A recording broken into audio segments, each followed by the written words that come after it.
નમસ્કાર વિદ્યાર્થી મિત્રો, હું ગોહિલ જાગૃતિ. આપણે ધોરણ 6માં સંસ્કૃતમાં પાઠ 5 પૂરા કર્યા. બરાબર, આપણે એનું ટ્રાન્સલેશન કર્યું, શબ્દોના અર્થ સમજાવ્યા. હવે આપણે પહેલા પાઠથી શરૂ કરશું, લેસન 1, જેમાં આપણે એનો સ્વાધ્યાય કરશું. તો પહેલા પાઠનો સ્વાધ્યાય છે, એમાં લખ્યું છે કે નીચેના ચિત્રોની સામે સંસ્કૃતમાં શબ્દ લખો. તો પહેલું ચિત્ર છે મસ્તકનું. તો વિદ્યાર્થી મિત્રો, તમારે એની સામે લખવાનું છે મસ્તકમ. એતત મસ્તકમ અસ્તિ. ફરી વાર, મસ્તકમ. એતત મસ્તકમ અસ્તિ. બીજું ચિત્ર છે દાંતનું. તમારે લખવાનું છે દંતાહા. એતે દંતા સંતિ. ફરી વાર, દંતાહા એતે દંતા સંતિ. ત્રીજું ચિત્ર છે હોઠનું. એમાં તમારે લખવાનું છે ઓષ્ઠ. એ તો દો ઓષ્ઠો સ્ત. દો એટલે બે, એ તો એટલે આ બે હોઠ છે. ફરી વાર તમારે એમાં લખવાનું છે ઓષ્ઠો. એ તો દો ઓષ્ઠો સ્થ.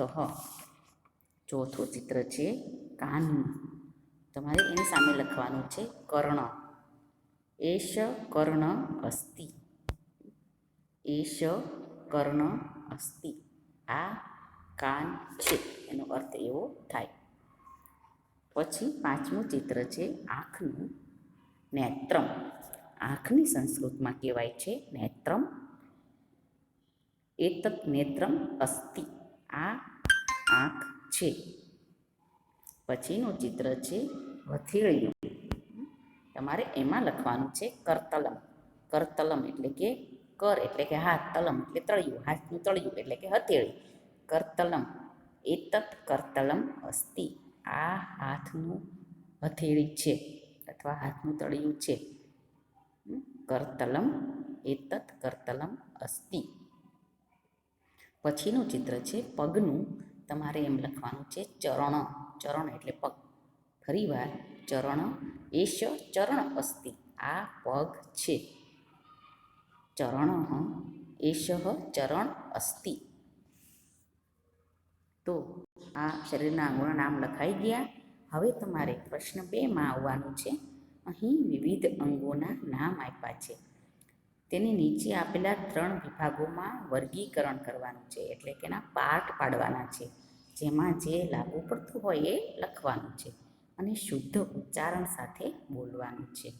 અંગોના નામ આપ્યા છે દંતા, ઓષ્ઠ, કર, નેત્રમ, વક્ષ, મુખમ, ઉદરમ, નાસિકા, ચરણ અને જીહવા.